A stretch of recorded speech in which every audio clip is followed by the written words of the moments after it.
জানি না, আমি হুইল চেয়ার দেখলাম এনআইসিউ এর গেটের সামনে, তখনই আমি ছুটলাম, কিন্তু গিয়ে দেখলাম হুইল চেয়ার ফাঁকা। কি আবল তাবল কথা বলছেন আপনি? আপনার কথা কোনো লজিক নেই। লজিক তো নেই সেটা আমিও জানি, কিন্তু আমি নিশ্চিত যে কেউ ওই হুইল চেয়ার থেকে আপনার মেয়েকে দেখছিল। কেউ তো একজন দেখছিল এখান থেকে বসে আপনার মেয়েকে। কে? আপনি কি করে জানলেন? কারণ আপনার মেয়েকে যেখানে রাখা হয়েছে ঠিক সেখানেই হুইল চেয়ারটা রয়েছে, আর আমি নিশ্চিত সেখানে কেউ ছিল, আর সে একজন মহিলা। কি আজে বাজে কথা বলছেন আপনি? আজে বাজে কথা বলছি না। কি করে সম্ভব? সেটা কি করে সম্ভব? কি হয়েছে? সবটা আমার সিসিটিভি ফুটেজ লাগবে। কেন? কেউ নাকি হুইল চেয়ার করে এনআইসিউতে গেছে।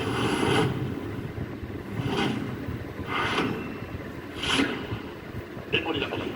বলেন মিস্টার বটব্যান, আমাদের বাড়ির বইয়ের ডেড বডিটা কোথায়? আমাদের বাড়ির বইয়ের ডেড বডিটা বের করো। এই যে রাস,